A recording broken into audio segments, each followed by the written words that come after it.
Merci beaucoup, frère. Billy désire que je dise que c'est la première fois que je monte à la chaire depuis 3 mois. Je me souviens la première fois que je lui avais demandé de témoigner. Il disait, tout d'abord, j'ai peur, et moi aussi. Après 35 années dans le ministère, et c'est la période la plus longue où je me sois tenu éloigné de la chair depuis que je suis dans le ministère. J'avais besoin d'un peu de repos. Ainsi, frère Mosley et moi-même et quelques-uns des frères, nous avons fait un petit voyage de chasse et nous sommes reposés maintenant. Et c'est ma première réunion depuis environ le 1er septembre. Et c'est quelque chose, un ministère, c'est quelque chose avec quoi vous devez rester. Et maintenant, je leur ai demandé de débrancher ce ventilateur, pour voir s'ils peuvent le débrancher, parce que je sais que c'est difficile d'entendre. Et c'est difficile. Je sais que quand quelqu'un donne un témoignage, il était difficile pour moi de les entendre. Pouvez-vous m'entendre correctement maintenant? Bien. Je sais que je dois me tenir près de ce micro jusqu'à ce qu'ils arrangent cela. C'est certainement un grand privilège pour moi et je suis certainement reconnaissant au président et au chapitre des hommes d'affaires du plein évangile ici à Yuma et à tous les ministres, ces merveilleux chanteurs ici qui étaient ici il y a quelques moments. J'aimerais les entendre à la réunion, c'était vraiment bon. Je me demandais quand ils chantaient si Jean m'a vu. J'espère que oui. J'ai appris que vous aviez un réveil ici, que le Seigneur vous bénisse richement, frères et sœurs, et vous les ministres, et à tous mes amis à Phoenix et à différents endroits, partout en Californie. Et je désire dire un mot au sujet des chapitres. Quand je suis venu vers les pentecôtistes, j'avais une expérience pentecôtiste ne sachant pas qu'il y avait une église pentecôtiste. J'étais un missionnaire baptiste, alors j'avais reçu le baptême du Saint-Esprit et j'ai découvert qu'il y avait des gens qui croyaient la même chose que j'avais reçue et ils l'avaient reçue 40 ans avant moi. Ainsi, j'étais simplement l'un, comme dit Paul, sans vouloir le dire comme lui, mais quelqu'un né hors de saison. Et mes frères semblaient penser que j'avais fait fausse route, comme on pourrait dire, mais je savais que j'avais reçu quelque chose. Alors mon expérience était exactement comme celle qu'ils avaient eue, et c'est ainsi que j'aime cela. Mais quand je suis venu au milieu d'eux, la chose qui me brise le cœur, j'ai découvert qu'ils étaient divisés en pratiquement autant de dénominations différentes que mon église baptiste l'était. Je pensais qu'il n'y avait simplement qu'une seule Pentecôte et que c'était tout. Mais j'ai découvert qu'il y a plusieurs dénominations différentes parmi eux. Ainsi maintenant, ils étaient tous bien. Plusieurs parmi les gens les meilleurs que j'ai jamais rencontrés de ma vie étaient dans ces groupes. Et ils faisaient partie, bien sûr, de différentes dénominations. Et ma pensée était que nous devrions être d'un seul cœur avec Christ. Et je ne me suis jamais joint à aucune dénomination parmi eux. Je suis simplement resté entre eux, en essayant de tenir les deux mains et toutes les mains en disant « nous sommes frères ». Il se peut que nous voyions des petites choses différemment les uns des autres, mais en dehors de cela, nous sommes toujours des frères, parce que nous sommes nés du même esprit. Nous sommes la famille de Dieu. Et alors, quand les hommes d'affaires chrétiens, les hommes d'affaires du plein évangile, ce chapitre, j'étais dans les premières réunions avec frère Chakarian, je le connaissais avant qu'il y ait l'organisation, que cette organisation soit établie. Je pensais que c'était une grande chose, et cela a été une porte ouverte pour moi, afin de voyager de manière internationale avec ces hommes d'affaires du plein évangile. Parfois, vous trouvez un groupe de ministres, parfois ils ont des petits sentiments contre un autre groupe parce que quelqu'un a dit quelque chose. Ce n'est pas partout, mais nous voyons cela dans certaines localités. C'est comme si une église va sponsoriser et bien l'autre ne veut rien avoir avec cela. Mais avec les hommes d'affaires du plein évangile, ça a été une porte ouverte pour moi et quand ils viennent, je peux rassembler tous mes frères et nous pouvons nous associer. Peut-être que 2 pasteurs pourraient avoir un sentiment ou quelque chose. Cela a été une grande porte ouverte. Et j'ai voyagé de manière internationale pour eux depuis des années en parlant dans leur chapitre. Et Yuma n'est pas une très grande ville, bien que je suppose elle est plus grande que celle d'où je viens, Jeffersonville en Indiana.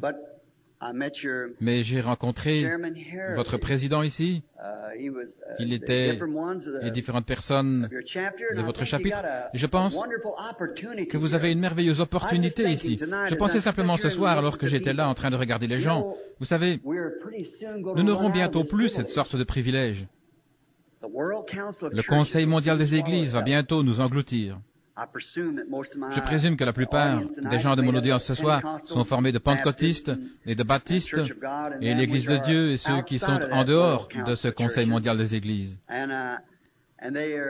Et c'est simplement ce qu'ils sont en train de jouer, et c'est ce que la Bible a dit qu'ils feraient. Et nous avons été avertis. Ainsi, tenons-nous-en éloignés. Comme on en a parlé ce soir dans le chant, au sujet de la proche venue du Seigneur, c'est peut-être plus proche que nous ne pensons. Et je pense que c'est lorsque nous nous rassemblons avec ce type de communion, cela nous fait quelque chose qui nous rapproche les uns des autres. Et alors que nous nous rapprochons les uns des autres, nous nous rapprochons aussi de Dieu. Car Jésus a dit, « Tout ce que vous avez fait au plus petit d'entre les miens, c'est à moi que vous l'avez fait. » J'ai un petit garçon de 8 ans ici, quelque part, Joseph, et il y a Billy ici, et j'ai 2 filles assises là, et mon épouse. Maintenant, si quelqu'un voulait faire quelque chose de vraiment gentil, je préférais qu'il le fasse envers mes enfants plutôt qu'envers moi. Et je sens peut-être que, en tant que parent, et il est la source de la parenté, je pense que c'est de cette manière que Dieu sent les choses. Si nous voulions, nous le servons lui pour autant que nous nous servons les uns les autres. C'est ainsi que nous servons Dieu. Et en sachant que ceci est la vérité, alors je pense que chaque fois que ce chapitre a ses réunions, étant interévangélique, il n'y a pas véritablement une certaine doctrine qui est défendue par les hommes d'affaires du plein évangile.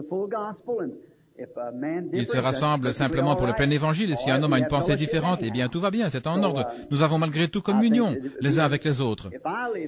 Si je vivais ici, dans cette ville, je crois que lorsque ce chapitre a ses réunions, si c'était possible, je serais là et je ferai en sorte que tout le monde puisse se rassembler ici. C'est vrai, parce que c'est quelque chose qui nous fortifie ensemble. J'habite à Tucson et je parle constamment dans ce chapitre tout le temps. Et à Phoenix, depuis que j'ai déménagé en Arizona, je suis à Phoenix chaque fois que j'ai l'occasion d'y aller, à Phoenix. J'essaie d'amener quelqu'un avec moi et d'inviter quelqu'un, d'autres ministres. Et s'ils disent, eh bien, vous savez, frère Branham, je dis, peu importe, venez quand même avec moi, venez, accompagnez-moi en tant qu'ami. Simplement les amener là un petit peu, c'est tout ce que vous devez faire. Et nous voyons que dans le cœur de tout homme, il y a une faim d'avoir communion les uns avec les autres. Et nous devrions faire cela. C'est un grand signe du temps de la fin. Que Dieu bénisse ce chapitre. Qu'il puisse exister jusqu'à ce que le Seigneur Jésus vienne pour me recevoir dans la gloire. C'est ma prière. Maintenant, je me souviens de mon premier voyage à Yuma. J'étais avec une Ford Model T qui pouvait rouler à 50 km à l'heure. Je pensais à cela alors que j'étais en route aujourd'hui, toujours fidèle à ma Ford, et j'en ai encore une, et je n'ai rien eu d'autre que cela. Mais maintenant, je ne vends pas des Ford. Mais je me souviens comment cette Ford, beaucoup parmi vous les frères de mon âge, vous vous souvenez du vieux Model T, c'était en 1927. Vous deviez vraiment faire bien attention, sinon vous n'auriez pas trouvé Yuma quand vous étiez en voyage, c'était très petit. Et vous avez certainement grandi. Mais la manière dont je roulais à 50 km à l'heure avec ma Ford, eh bien, elle faisait 25 km heure de ce côté et 30 km heure de l'autre. Ainsi, mettons les choses ensemble, et ça faisait 50 km heure avec toutes les bosses et tout. Yuma a grandi. Cette glorieuse Église que nous sommes, nous luttons pour cette merveilleuse foi. Merci frère, qui que ce soit.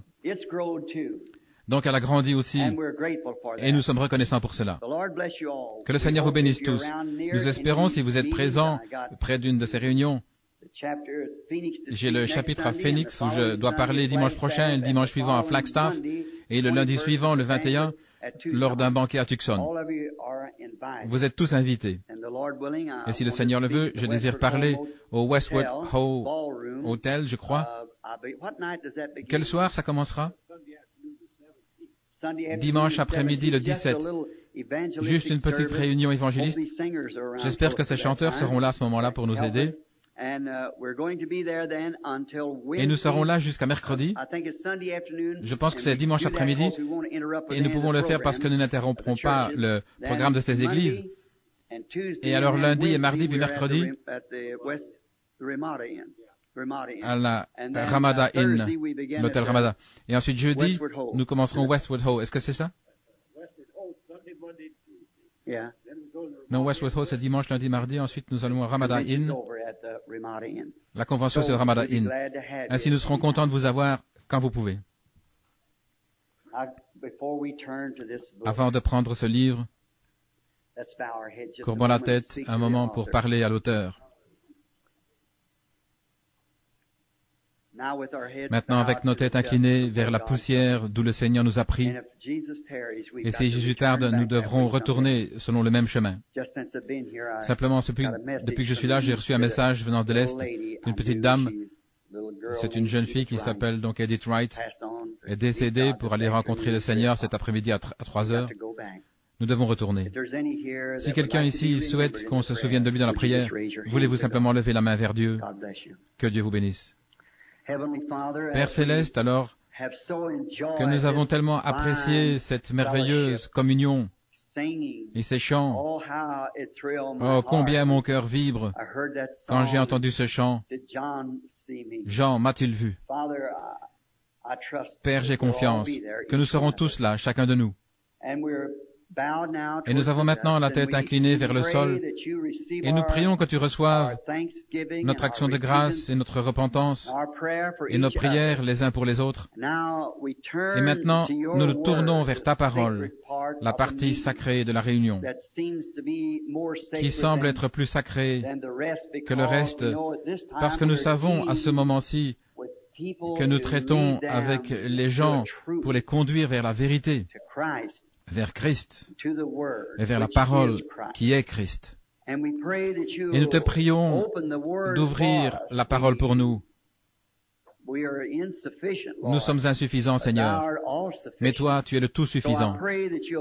Ainsi, je prie que tu bénisses nos faibles efforts et puissions-nous ce soir nous trouver nous-mêmes et notre position dans la parole de Dieu.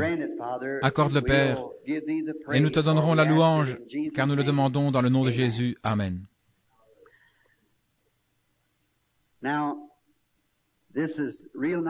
Maintenant, c'est vraiment formidable d'être ici. J'ai quelques notes auxquelles je pensais me référer pendant quelques minutes. Comme je suppose, nous n'avons pas la permission de rester dans ce hall trop longtemps, la soirée. Et je suis plutôt, parmi les gens pentecôtistes, je suis plutôt lent, vous savez. Je me souviens, je vous l'ai peut-être dit, la première fois où j'ai vu un ministre pentecôtiste, c'était le révérend Robert Dougherty de Saint-Louis. Je ne pense pas que personne parmi vous le connaissiez. Vous avez vu le témoignage de sa petite fille dans le livre. Elle a été guérie de la danse de Saint-Vite. Les médecins avaient abandonné son cas. Et c'est ainsi que j'ai rencontré les pentecôtistes pour la première fois. J'étais allé pour l'écouter prêcher. Et oh là là, il savait prêcher. Et il n'entendait rien. Il prêchait jusqu'à ce qu'il perde haleine et qu'il devienne bleu dans le visage et que ses genoux s'entrechoquent et qu'il tombe presque par terre. Et puis il reprenait son souffle et vous pouviez presque l'entendre au bout de la ville revenir pour prêcher. Et je pensais, oh là là, je n'arrive même pas à penser aussi vite. Je dois simplement prendre mon temps. Je suis plutôt lent et je vieillis aussi, vous savez. C'est pourquoi j'espère que vous me supporterez pendant quelques minutes. Il y a une chose dont je suis certain qui ne faillira pas, et c'est sa parole. Le ciel et la terre passeront, mais sa parole ne faillira jamais. Ainsi, si vous voulez maintenant, si vous avez votre Bible, j'aimerais lire dans le livre d'Ésaïe, le chapitre 53 d'Ésaïe. J'aimerais ceci. J'aimerais prendre un petit texte et construire un contexte pendant un certain temps. Qui a cru à ce que nous avons fait entendre et à qui le bras de l'Éternel a-t-il été révélé? Il montera devant lui comme un rejeton et comme une racine sortant d'une terre aride. Il n'a ni forme ni éclat. Et quand nous le voyons, il n'y a point d'apparence en lui pour nous le faire désirer. Il est méprisé et rejeté des hommes, homme de douleur, et sachant ce qu'est la longueur, et comme quelqu'un de qui on cache sa face. Il était méprisé et nous n'avons eu pour lui aucune estime. Certainement, lui a porté nos langueurs et s'est chargé de nos douleurs. Et nous l'avons estimé battu, frappé de Dieu et affligé. Mais il a été blessé pour nos transgressions, il a été meurtri pour nos iniquités. Le châtiment de notre paix a été sur lui, et par ses meurtrissures nous sommes guéris. Nous avons tous été errants comme des brebis. Nous nous sommes tournés chacun vers son propre chemin, et le Seigneur a fait tomber sur lui l'iniquité de nous tous. Il a été opprimé et affligé, et il n'a pas ouvert la bouche. Il a été amené comme un agneau à la boucherie et a été comme une brebis muette devant ceux qui l'attendent, il n'a pas ouvert la bouche. Il est ôté de l'angoisse et du jugement, et sa génération qui la racontera, car il a été retranché de la terre des vivants.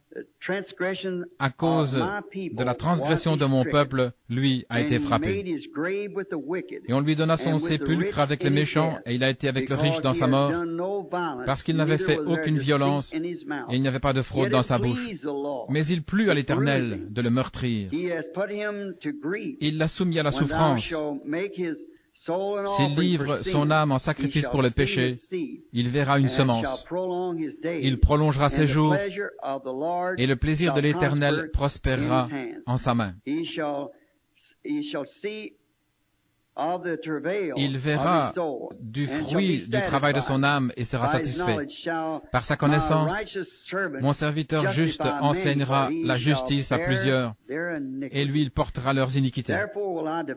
C'est pourquoi je lui assignerai une part avec les grands, et il partagera le butin avec les forts, parce qu'il aura livré son âme à la mort, et qu'il aura été compté parmi les transgresseurs, et qu'il a porté le péché de plusieurs, et qu'il a intercédé pour les transgresseurs. J'aimerais simplement dire ceci, comme un petit titre. J'aimerais prendre un titre de là. Le chef-d'œuvre identifié de Dieu. Maintenant, ce serait quelque chose de prendre un tel titre de ce texte, un chef-d'œuvre. Mais quand nous y regardons, comme nous penserions, ce serait tout sauf un chef-d'œuvre.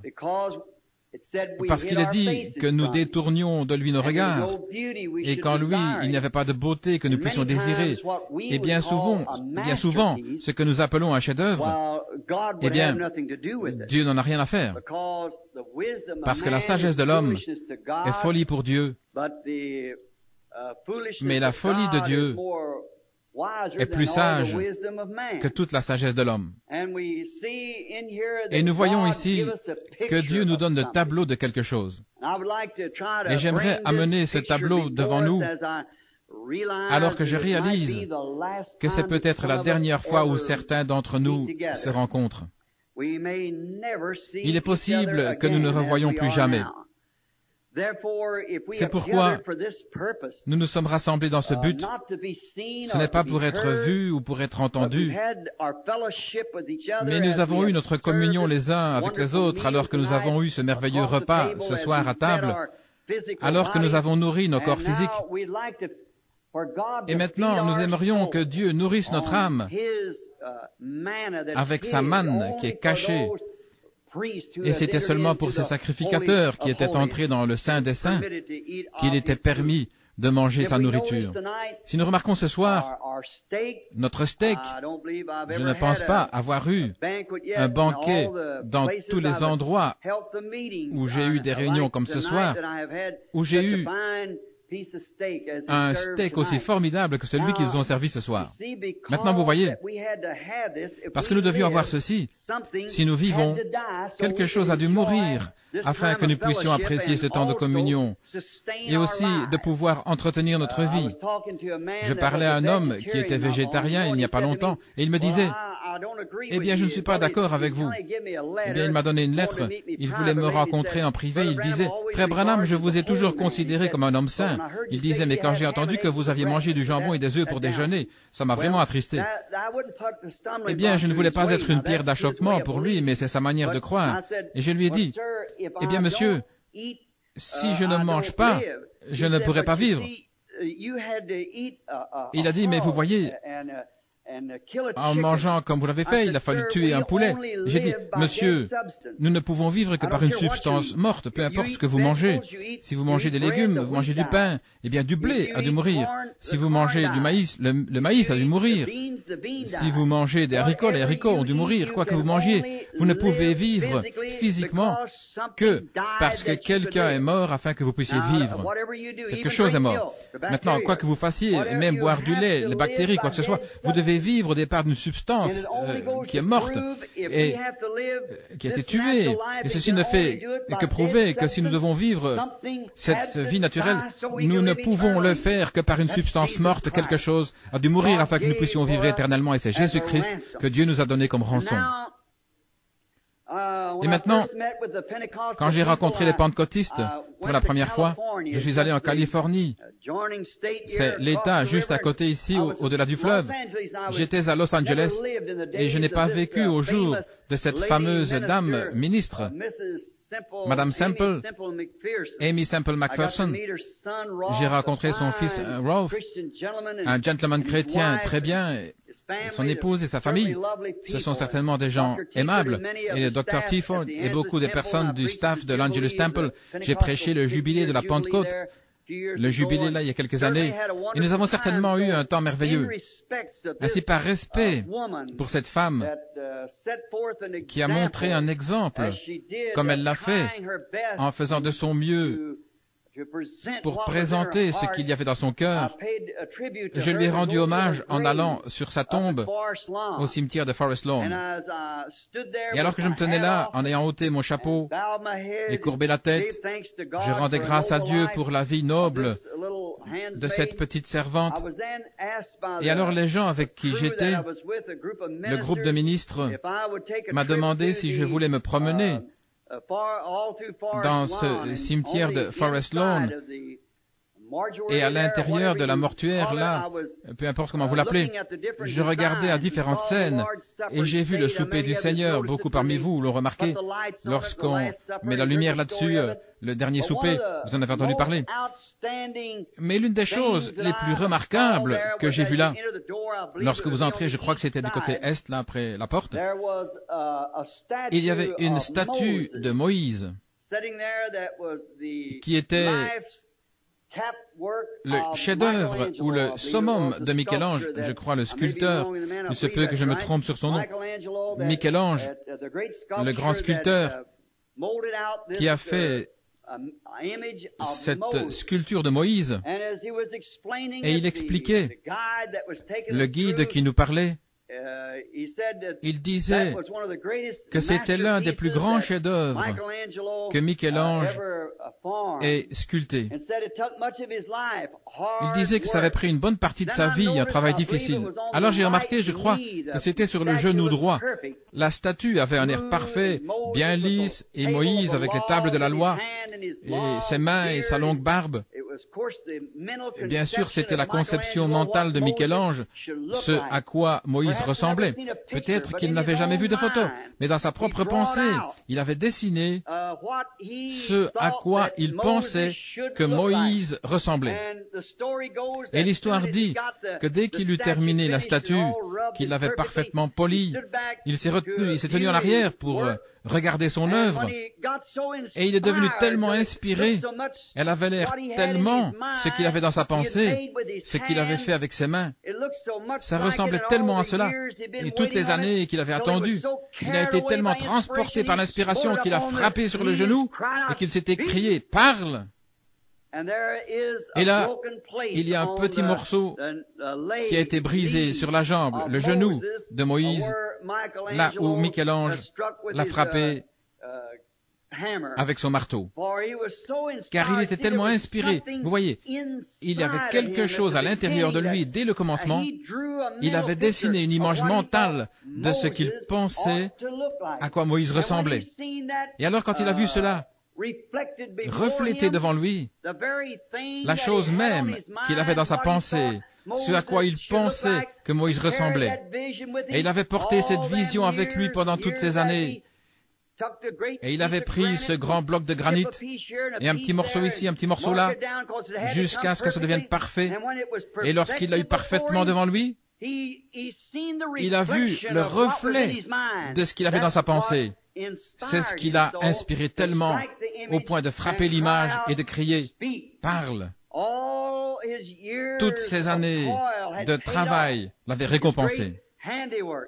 Sa grande œuvre de ses mains était terminée. Maintenant, nous voyons cela, et j'ai été inspiré par cela. Et je pensais véritablement que la marque sur la jambe, c'est ce qui pour moi faisait le chef-d'œuvre.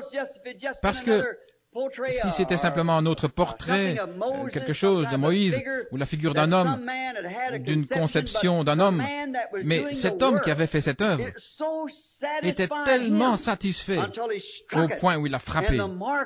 Et c'est la marque là-dessus qui en fait le chef-d'œuvre pour moi. Parce que cela reflétait parfaitement ce qui était dans son esprit, ce à quoi Moïse ressemblait. Oh, je me tenais là, et j'ai dû marcher pendant quelques minutes pour penser à ça. Ce que ça signifiait pour lui, et ce que ça signifiait pour moi à ce moment-là. Alors, c'est venu à ma pensée, et je voulais vous en parler. Maintenant, déplaçons nos pensées de Michel-Ange vers le grand sculpteur, le Dieu Tout-Puissant, qui au commencement, avant qu'il y ait un jour ou l'aube d'un jour, avant qu'il y ait un atome ou une molécule, Dieu, dans sa pensée, avait l'homme, ce à quoi un homme devrait ressembler, ce qu'il devrait être, comment il devrait agir. Et il voulait que cet homme fasse partie de lui. Ainsi, il a fait l'homme à sa propre image. Et c'est à l'image de la ressemblance de Dieu qu'il a créé l'homme. Oh, quand Dieu, au commencement, a fait ce chef-d'œuvre, quelque chose qui reflétait ses pensées. Maintenant, souvenez-vous, il n'y a qu'une seule forme de vie éternelle, et même nos noms ou nos pensées étaient avec Dieu avant la fondation du monde. Parce que maintenant, nous possédons la vie éternelle, et pour être cela, nous devons faire partie de Dieu. Ainsi, nous devions être dans ses pensées, parce que nous avons la vie éternelle, et que nous avons été prédestinés à cette vie, et nos noms ont été mis dans le livre de vie de l'agneau avant la fondation du monde, selon les révélations. Et maintenant, le fait que Dieu nous avait dans sa pensée, alors nous avons la vie éternelle, parce que c'est alors qu'il nous a parlé et que nous sommes arrivés à l'existence. Et une parole est simplement une pensée manifestée. Dieu nous avait au commencement dans ses pensées. Et maintenant, quand il a formé Adam, le premier homme, combien il était parfait. Il ressemblait à Dieu. Dieu, le grand Saint-Esprit qui couvait sur la terre, et les oiseaux sont sortis, et peut-être les animaux et différentes choses. Tout cela venait de plus en plus dans la forme de celui qui était en train de couver, jusqu'à ce que finalement, il vienne une espèce qui était exactement comme celui qui était en train de couver, Dieu. L'homme a été fait à l'image de Dieu. Et alors, quand il l'a placé dans ce grand jardin, comme Michel-Ange avait placé cette grande œuvre de sa vie et toutes ces grandes sculptures, Dieu a placé son œuvre dans le jardin d'Éden et il lui a fait une aide. Quelle satisfaction complète c'était pour Dieu, au point même où il s'est reposé. Il s'est reposé, son œuvre était terminée. Alors, la triste histoire est venue avec l'ennemi. Maintenant, remarquez, cette chose que je désire que vous ayez à la pensée, c'est que Dieu a donné à cet homme une protection. Il l'a fortifié à l'intérieur de sa parole. Parce qu'il leur a dit ce qu'ils pouvaient faire et ce qu'ils ne pouvaient pas faire. Et c'est sur la même base que nous sommes placés aujourd'hui. Ce que nous pouvons faire, ce que nous ne pouvons pas faire, peu importe combien nous sommes bons, combien nous allons à l'église ou si nous faisons ceci, nous devons naître de nouveau. Voyez, c'est obligatoire. Et Dieu a dit à Adam ce qu'il pouvait faire et ce qu'il ne pouvait pas faire. Il l'a placé derrière sa parole. Et ensuite l'ennemi est arrivé par la séduction et s'est infiltré à travers le mur de la parole de Dieu parce que la porte lui était ouverte et il a gâché cette image par le péché. C'est l'une des histoires les plus tristes de penser que l'homme qui avait été fait à l'image de son Créateur et qui avait reçu un mur derrière lequel se tenir, là où la parole ne pouvait jamais faillir, et c'est l'espérance du chrétien, c'est son bouclier, c'est son armure, c'est son rocher. Aujourd'hui, c'est se tenir derrière la parole, chaque croyant. Maintenant, vous ne devez jamais sortir de derrière cela. Quand vous le faites, vous ouvrez la porte à l'ennemi. Quand ils disent, oh bien, vous pouvez faire un peu ceci, un petit peu de cela, Dieu veut que vous vous sépariez de tout ce qui s'appelle péché, complètement mis à part pour lui. Et pour lui seul, il a un but dans votre vie, chaque individu, que personne d'autre sur la face de la terre ne peut prendre votre place. Dieu a quelque chose pour vous, vous êtes fait comme cela, vous avez fait ainsi dans un but, Dieu est souverain dans sa parole. Et même, les choses sont différentes, nous sommes différents les uns des autres. Nous remarquons dans la vie animale, nous voyons dans la vie animale que Dieu a fait d'un animal une bête pour tirer des fardeaux, comme le cheval, et il doit travailler. Et la vache, c'est un sacrifice. Et le lion et le tigre parcourent la forêt sans travailler ou quoi que ce soit. Il a fait de grands animaux comme les éléphants, et puis il a fait des tout petits gars comme des souris. Maintenant, qui est là pour dire à Dieu ce qu'il doit faire et comment le faire? Il le fait à sa propre manière. Et il forme les montagnes, il forme le désert. C'est lui qui fait les mers, il fait les plaines. Il fait une espèce d'arbre en bois dur, des palmiers, et ainsi de suite. C'est lui qui le fait. Il fait les hommes différemment. Il donne à chacun une place différente. Et un palmier ne peut pas être un hickory ou un caria. Et un arbre caria ne peut pas être un palmier. Personne ne peut prendre votre place et vous ne devriez pas essayer de prendre la place de quelqu'un d'autre. Parce que vous êtes un individu envers Dieu. Et Dieu a un but pour vous.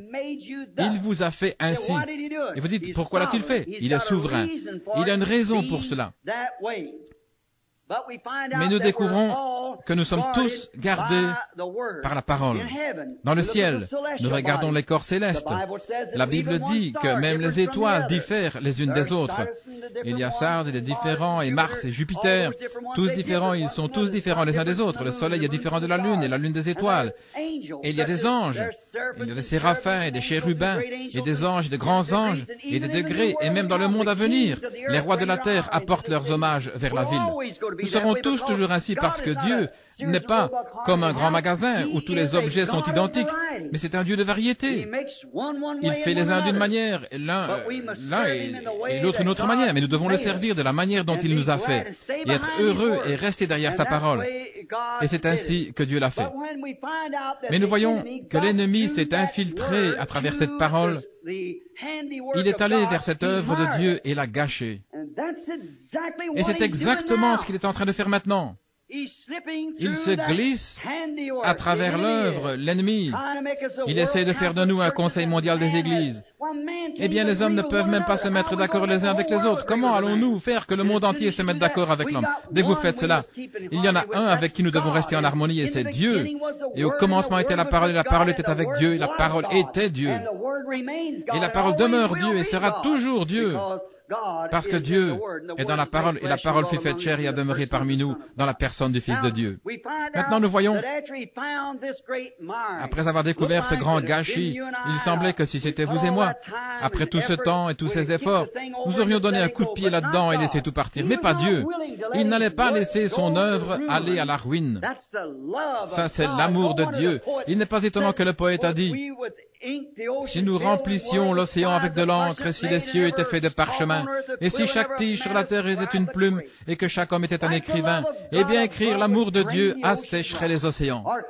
Et les rouleaux ne pourraient pas le contenir, même s'ils étaient étendus d'un ciel jusqu'à l'autre. L'amour de Dieu, après la chute de l'homme, et après qu'il ait délibérément ouvert la porte à l'ennemi, qui est venu et qui a gâché le tableau, et qui a amené la mort, malgré tout, Dieu ne voulait pas être vaincu. Il est descendu et il a tout recommencé. Il allait refaire cet homme.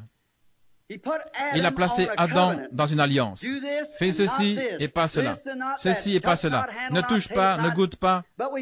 Mais nous découvrons que lorsqu'il a recommencé, Il a commencé avec Abraham. Et avec Abraham, il a commencé une alliance inconditionnelle. Non pas si tu veux, mais je l'ai fait. Je l'ai déjà fait. Je t'ai béni, toi et ta semence, et ainsi de suite après toi. C'était une alliance inconditionnelle qu'il a recommencé avec Abraham. Et maintenant, avec son alliance inconditionnelle, alors nous voyons qu'il a basé sur Abraham, il lui a donné l'alliance inconditionnelle avec la promesse. Et puis, il est venu vers les patriarches, et nous voyons dans l'Ancien Testament, il a déployé la fondation de son œuvre. Et maintenant, nous avons Abraham, Isaac, Jacob, Joseph, les 4 patriarches. Maintenant, Abraham représentait la foi, le travail de la foi, parce que Abraham était par la foi. Il avait eu la grande foi parce qu'il n'avait pas chancelé devant la promesse de Dieu par incrédulité. Lorsque nous pourrions dire que tout était contre lui et que tout allait de travers, il a continué de tenir fermement vers Dieu. Et ensuite, nous avons Isaac, ce qui était le fils bien-aimé qui représentait l'amour, parce qu'Abraham était un type de Dieu. Et comme Isaac a été offert en Genèse 22, nous voyons qu'il a porté le bois en haut de la colline. Et tout était un portrait de Christ, une ombre de lui-même. Et puis le bélier est arrivé et fut offert à sa place. Maintenant, ça, c'était la foi et l'amour. Et Jacob, ce qui signifie un supplanteur, c'est un séducteur. Et nous réalisons que la vie de Jacob représentait réellement la grâce. Parce que c'était la grâce de Dieu tout le temps avec Jacob. Ensuite est venu Joseph. Il n'y a rien contre Joseph. Il était le parfait. Le prophète de Dieu qui s'est avancé parmi ses frères et haï sans cause, il avait été vendu. Et en tout point, sa vie a été l'ombre de la vie de Jésus-Christ. Il est venu vers les siens et les siens ne l'ont pas reçu. Et Joseph a été haï par ses frères. Il a été jeté dans une fosse. Il était censé être mort. Il a été retiré. Il a été exalté à la droite de Pharaon. Et quand il quittait le trône, on sonnait de la trompette. Tout genou devait fléchir devant Joseph. Et nous voyons que Jésus a pratiquement été vendu pour le même prix que Joseph, qu'il a été retiré du puits, il est monté au ciel, il s'est assis à la droite de Dieu, et quand il descendra de cet endroit, la trompette sonnera et tout genou fléchira et toute langue confessera. C'est la perfection. Donc c'était la foi, l'amour, la grâce et la perfection. Ensuite, la structure, le corps est venu sur cette grande sculpture. Il a formé le corps par les prophètes. Les prophètes, c'était le corps. Ensuite, finalement, est venue la tête de ce grand corps, ce qui était Christ lui-même. Tous les prophètes l'avaient annoncé. Toute l'œuvre de fondation l'avait prédit. Depuis le jardin d'Éden, depuis le moment même où il a commencé, je mettrai l'inimitié entre ta semence et la semence du serpent. Et nous voyons qu'il a commencé là, qu'il est venu avec les patriarches, puis les prophètes. Il est sorti de là. Et à nouveau, il a vu son propre reflet. Quand un homme est né sur la terre du sein d'une femme, c'était le chef-d'œuvre de Dieu. C'était le Fils de Dieu, Jésus-Christ. La raison pour laquelle il l'était, c'est parce qu'il était parfaitement la parole. Au commencement était la parole, et la parole était avec Dieu, et la parole était Dieu, et la parole fut faite chair et a demeuré parmi nous. Et nous voyons refléter en lui un chef-d'œuvre parfait. Il était tellement parfait comme Dieu, au point où il disait, si je ne fais pas les œuvres de mon Père, ne me croyez pas. Mais si vous ne pouvez pas me croire, croyez les œuvres, car elles témoignent de qui je suis. J'aime cela. Il disait, si vous ne me croyez pas, et il disait, tu es un homme et tu te fais égal à Dieu. Et lui, il disait, si vous ne pouvez pas me croire, croyez les œuvres que je fais. Et si je ne fais pas les œuvres de celui qui m'a envoyé, alors, vous n'avez pas le droit de me croire. Et ainsi de même, chaque chrétien devrait avoir le même témoignage. Si, dans cette parole de Dieu qui nous est promise, si nos vies ne sont pas qualifiées et ne rencontrent pas exactement ce que la parole dit, alors nous n'avons pas le droit de nous appeler chrétiens. Nous ne sommes pas nés de nouveau. Jésus a dit, dans Marc 16, ces signes suivront ceux qui croient. Non pas ils peuvent suivre, ils devraient, ils vont probablement, ils suivront. C'est ainsi que le sculpteur nous a fait. C'est l'Église qui a été taillée. C'est le corps de Christ. Maintenant, nous voyons que cela le reflétait parfaitement. Le sculpteur avait maintenant la parole reflétée à nouveau dans le chef-d'œuvre appelé son Fils, Dieu, Emmanuel. Pensez-y simplement qu'une personne tellement abandonnée au point où Dieu lui-même s'identifie dans ce corps corps, et il est devenu, lui et Dieu sont devenus un. Moi et mon Père, nous sommes un. Mon Père demeure en moi. Je fais toujours ce qui plaît au Père. Si les chrétiens aujourd'hui pouvaient avoir un tel témoignage, vous seriez un chef-d'œuvre ici, à Yuma, dans la rue. Si vous êtes une ménagère, là, avec votre lessive, eh bien vous seriez quand même un chef-d'œuvre pour Dieu. Car vous pouvez dire, je fais toujours ce qui plaît à Dieu, et que le monde entier peut voir l'œuvre de Jésus-Christ se refléter en vous. On raconte que l'or, autrefois, avant qu'il le fonde, il prenait l'or et il le battait. C'est ainsi que faisait le batteur. Les Indiens, au jour d'autrefois, lorsque l'Arizona était dans sa jeunesse, ils battaient l'or jusqu'à ce que le batteur voie son propre reflet dans l'or. Il battait, il enlevait le fer, la pyrite, toutes les saletés, jusqu'à ce que le batteur voie son propre reflet comme un miroir. Il le battait. Maintenant, c'est ce que fait l'Évangile. Il y a beaucoup de gens qui n'aiment pas être tournés, retournés, battus. Mais ce dont l'Église a besoin ce soir, c'est d'être battu par le Saint-Esprit à l'ancienne mode, que le monde sorte et les choses du monde. Voilà ce dont la Pentecôte a besoin ce soir. Voilà ce dont notre mouvement a besoin ce soir. C'est d'être tourné, retourné, comme l'or à l'ancienne mode, jusqu'à ce que tout le monde sorte de nous et que Jésus-Christ se reflète. Laissez-moi prendre cette poignée de gens ici ce soir, pleinement considérés pour Christ et avec leur vie consacrée à Christ, et je pourrais faire plus avec cette poignée, ou Dieu pourrait faire plus plutôt avec cette poignée de gens ici que vous ne pourriez avec tout le Conseil mondial des Églises pour le royaume de Dieu. Un seul homme abandonné entièrement entre ses mains. Voilà tout ce dont Dieu a besoin. Et voyez-vous, nous ne voulons pas rester tranquilles et le laisser battre de ce côté-ci, de ce côté-là, faire sortir ceci, faire sortir cela, faire sortir cette idée, et laisser Jésus-Christ se refléter en nous. Nous regardons trop de cinéma, nous regardons trop la télévision, nous avons trop d'amusements mondains, au point où l'Église a perdu son goût envers les gens. C'est parce que le Saint-Esprit sort et que quelque chose d'autre entre. C'est juste, les amis. J'écoutais les témoignages de pentecôtistes à l'ancienne mode, comment ils avaient des réunions de prière toute la nuit, nos pères et nos mères, il y a 40-50 ans, qui priaient toute la nuit. Les gens les détestaient dans la rue, et nous pensons aujourd'hui que si quelqu'un ne nous tapote pas dans le dos, eh bien quelque chose ne va pas avec nous. Malheur à vous quand tous les hommes diront du bien de vous. Il était méprisé et rejeté parmi les hommes. Et nous sommes à son image. Amen. Ce dont nous avons besoin aujourd'hui, c'est de véritables réunions de prière authentiques, un nettoyage depuis la chair jusqu'à la porte d'entrée. Que toute la maison soit nettoyée par Dieu, battue, pour refléter l'image de celui qui bat, que l'Évangile soit prêché dans la puissance de la résurrection de Christ. C'est exact. Ce petit évangile social que nous avons tapoté sur l'épaule, faire de celui un diacre, un autre, un ancien ou quelque chose comme cela, tout ça c'est de la politique. Et c'est ce qui est arrivé à Nicée, à Rome. Nous voulons nous éloigner de ces choses. Méthodistes, baptistes, presbytériens, pentecôtistes, et tous nous devons sortir de là. La politique n'a pas sa place dans l'Église. C'est le Saint-Esprit qui doit gouverner l'Église et pas un vote politique de qui est qui. Dieu a placé dans l'Église des apôtres, des prophètes, des docteurs, des évangélistes et des pasteurs. Ce n'est pas un homme qui a voté pour qu'il soit là, c'est Dieu qui les a placés là, par l'appel du Saint-Esprit, des réunions de prière, l'imposition des mains, et rester devant Dieu. Mais aujourd'hui, nous avons socialisé notre religion jusqu'à un point où c'est pratiquement comme la politique elle-même. Et nous voyons cela dans toutes nos dénominations. Il n'y en a pas une qui peut pointer du doigt l'autre. Nous sommes tous coupables. Et là, vous voyez des hommes authentiques et des femmes authentiques, mais le problème, c'est quoi je pense, nous sommes trop du côté de la minorité. Les gens authentiques qui désirent croire, qui désirent la puissance de Dieu. Il y en a beaucoup trop qui sont amenés par un acte social. Eh bien, c'est un homme bon, c'est un bon gars. Nous avons une bonne église, nous construisons de bonnes églises, et de meilleures que ce que nous avions. Tout va bien, il n'a rien contre cela. J'aime voir l'église prospérer. Mes frères, je préférerais la voir prospérer dans la puissance du Seigneur que la voir prospérer dans les choses du monde. Revenez à l'Évangile. Revenez à la puissance de Dieu. Revenez à la Pentecôte, comme à l'origine.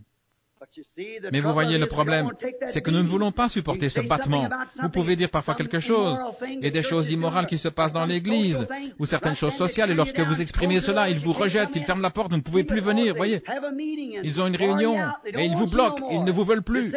Ils disent que vous êtes fous, que vous avez perdu la raison.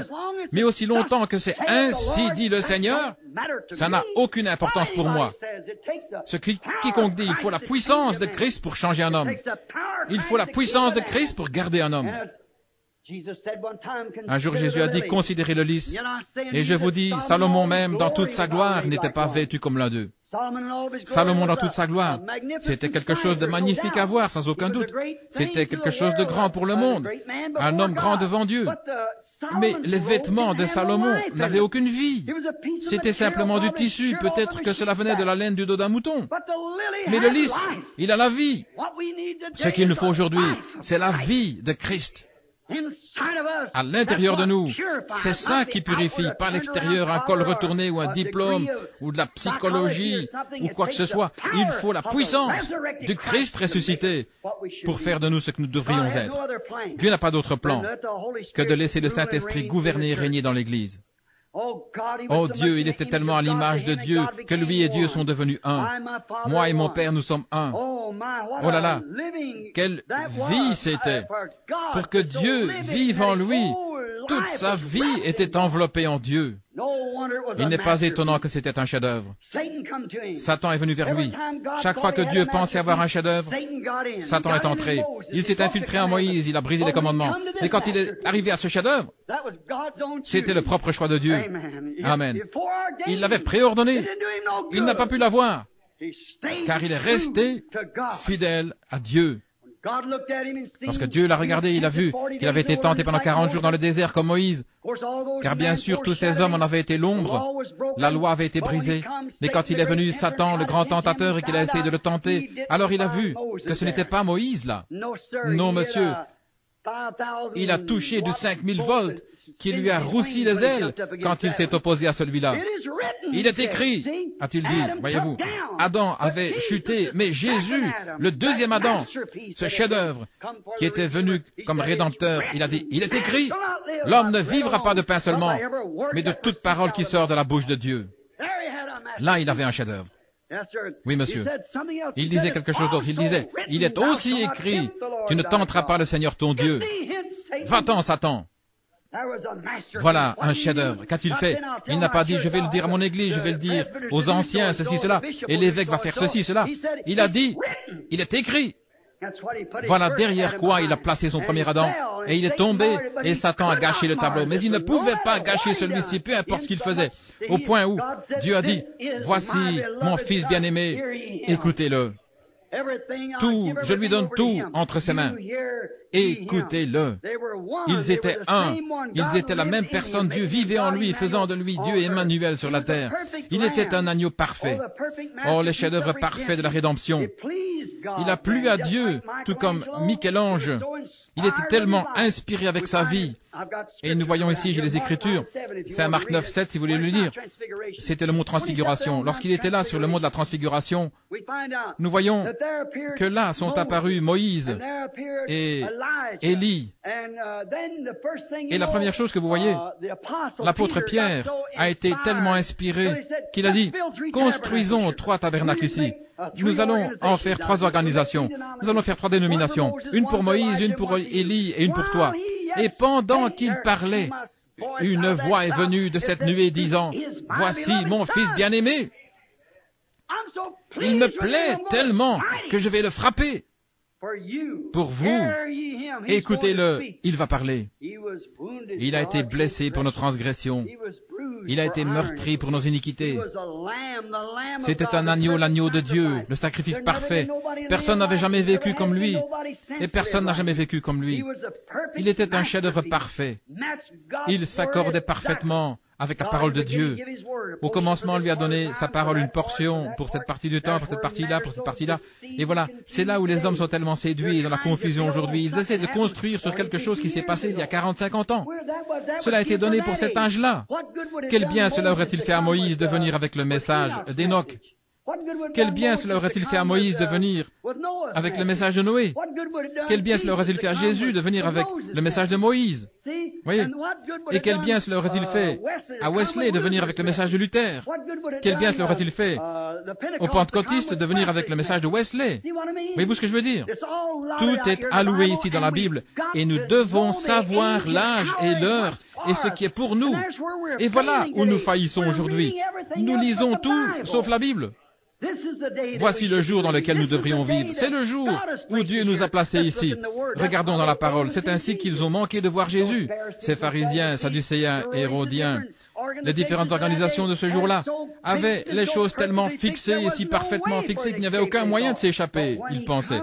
Mais quand il est venu, de manière absolue, il était différent de tous ces gars-là. Il était un petit gars humble, né dans une étable, censé être un enfant illégitime, et toutes les choses comme cela. Mais cependant, il est venu exactement selon la manière dont les Écritures avaient dit. Et ils étaient accoutumés de ce que Moïse avait dit et ce que Moïse avait dit de lui. Et lui, il disait, si vous aviez connu Moïse, vous m'auriez connu, car Moïse a parlé de moi. Et malgré tout, ils ne pouvaient pas le voir. Ils étaient tellement entortillés dans leur tradition qu'ils n'ont pas pu le voir. Mais voyez-vous, il n'est pas venu pour refléter leurs organisations de ce jour-là. Il n'est pas venu pour refléter la religion sectaire. Il est venu refléter le Père. Et le Père était la parole. Amen. Oh, je me sens vraiment religieux. Il est venu pour refléter la parole du Père. Dieu a dit qu'il serait là, et il était là, le chef-d'œuvre parfait de la grande œuvre de Dieu. Oh là là, il en était le reflet parfait. Il reflétait tout ce dont Dieu avait parlé. Il reflétait ce qu'Adam avait dit de lui. Il reflétait tout ce dont les prophètes avaient parlé, tout ce que les patriarches avaient dit. Tout ce qu'il avait dit, il était l'accomplissement de la parole. Tous les types se sont accomplis en lui. Il est devenu Jéhovah du Nouveau Testament. Il était le Jéhovah de l'Ancien Testament. La parole qui alors était dans la colonne de feu s'est rendue manifeste et a demeuré parmi nous. Jéhovah de l'Ancien Testament est devenu Jésus du Nouveau Testament. Il était un reflet parfait de Dieu. Oh, si l'Église aujourd'hui pouvait simplement refléter cette première Église lorsque le Saint-Esprit est tombé le jour de la Pentecôte. Si les chrétiens aujourd'hui pouvaient refléter, nous sommes un groupe hybride par rapport à ce qu'ils étaient. En arrivant aujourd'hui, alors que j'étais en chemin, je passais par l'une de ces petites Casa Grande. L'un de ces endroits ici, j'ai remarqué une ferme de coton et quelque chose de différent, alfalfa. Ils devaient avoir des moulins pour pomper l'eau, pour continuer la culture. Pourquoi? Ce n'est pas leur place, certainement pas. Regardez les cactus. Il pourrait ne pas pleuvoir pendant 5 ans et ils continueraient à vivre. Mais si vous manquez de mettre de l'eau sur ceux-là, pendant quelques jours, ils vont mourir. Voyez, ce n'est pas la chose originelle. Et c'est ainsi que nous sommes. Nous devons être traités comme des bébés, faire de nous des gros coups dans l'église, nous tapoter dans le dos et nous nommer ceci ou cela. Mais ces chrétiens primitifs étaient rudes. Ils ne se souciaient pas de qui leur tapotait dans le dos. Ils reflétaient Jésus-Christ au point où on disait d'eux, ils étaient considérés comme des gens ignorants et sans instruction. Ils n'allaient pas à l'école supérieure, ils n'avaient pas de diplôme universitaire, mais ils pouvaient remarquer qu'ils avaient été avec Jésus. Voilà ce dont ils ont besoin, ce dont les chrétiens ont besoin aujourd'hui, c'est de remarquer que vous avez été avec Jésus. Il y a quelque chose à votre sujet qui est différent. Je sais que ce n'est pas populaire, c'est une chose impopulaire de le dire, mais nous ne cherchons pas la popularité. Les chrétiens ne recherchent pas quelque chose de facile. Une sœur âgée dans mon église avait l'habitude de chanter ce chant. Est-ce que je dois être transporté au ciel sur un lit de facilité rempli de fleurs, alors que d'autres doivent se battre pour remporter le prix et naviguer à travers des mers de sang? Non, je dois me battre si je veux régner. Vous pensez, qu'est-ce que vous feriez si vous étiez ici, que tout était contre Jésus-Christ, si vous aviez vécu en son jour? C'est là que vous vivez, mon frère, ma sœur. C'est juste, il est encore et toujours la parole. Regardez combien ils le piétinent aujourd'hui, regardez combien ils essaient de l'organiser, de s'unir et tout le reste avec le monde. Tenez-vous à l'extérieur de cela. Prenez position pour Jésus-Christ et sa parole. Ne laissez rien vous retenir. Restez droit avec la chose. Tout comme les anciens Chinois qui venaient pour nettoyer le linge. Ils sont venus en Arizona, en Californie, il y a des années. Ils ne pouvaient pas écrire un seul mot d'anglais. Ils le connaissaient à peine. Vous apportiez votre lessive. Vous savez ce qu'ils faisaient? Ils avaient des petits bouts de papier. Ils déchiraient simplement ces morceaux de papier. Ils vous donnaient un morceau. Et quand vous reveniez, ce morceau de papier devait s'ajuster exactement avec son bout de papier. Sinon, vous ne receviez pas votre lessive. C'est bien mieux. Vous pourriez imiter un nom, mais là, vous ne pouvez pas tricher, parce que ce morceau de papier doit correspondre exactement avec l'autre morceau de papier. C'est ainsi que Dieu a fait son alliance également. Notre expérience ne doit pas s'accorder avec un credo, avec un dogme, avec la dénomination d'une église, mais elle doit s'accorder avec la parole de Dieu, Jésus-Christ. Lorsque nous venons à Christ, alors Christ nous réclame.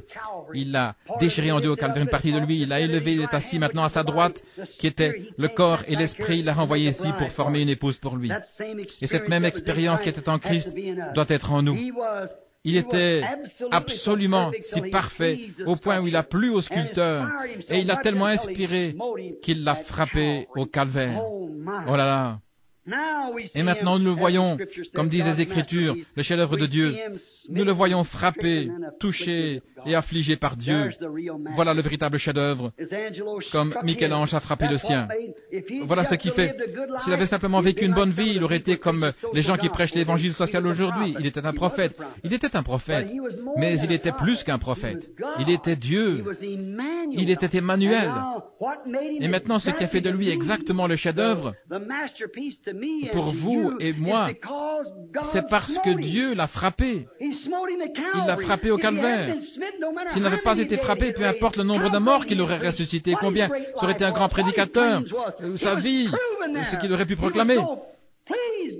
Cela a tellement plu à Dieu, Dieu était tellement heureux avec lui, il était le seul homme qui se soit jamais tenu sur la face de la terre que Dieu aurait pu frapper pour le reste d'entre eux. Celui-là, le parfait, a été frappé pour les imparfaits. Toute la création qui était tombée par Adam a été rachetée par Jésus-Christ. Le chef-d'œuvre de Dieu a résisté au test. Comment l'a-t-il fait? Par la parole. Il est écrit, l'homme ne vivra pas de pain seulement, mais de toute parole qui sort de la bouche de Dieu. Oh, les amis chrétiens, revêtez-vous de toute l'armure de Dieu. Ne restez pas en arrière avec une petite idée, un credo, quelque chose sur laquelle vous vous tenez. Revêtez toute l'armure de Dieu quand vous allez vous battre contre l'ennemi, comme notre Seigneur l'a fait. Il a montré comment le plus faible des chrétiens peut vaincre Satan, simplement avec la parole. Il avait la puissance, il aurait pu frapper Satan comme il aurait voulu, mais il ne l'a pas utilisé. Il a simplement pris la parole et l'a vaincu avec elle. Il est écrit, il est écrit, partout il est écrit. Ainsi, il a vaincu Satan par la parole de Dieu. Maintenant, c'était un chef-d'œuvre parfait et Dieu l'a frappé. Quel exemple c'était! Quelle chose réelle!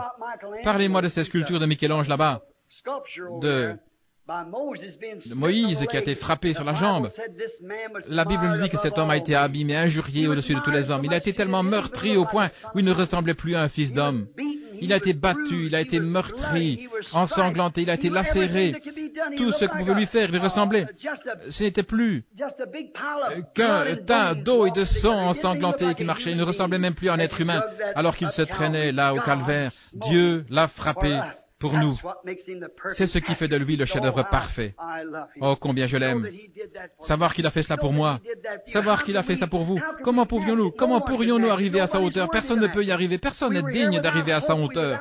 Nous étions ici sans espoir, sans espérance, sans Dieu, sans aucune manière de rédemption. Chacun de nous étant né par le sexe et nous devions simplement payer le prix. Mais il est venu, lui, le parfait.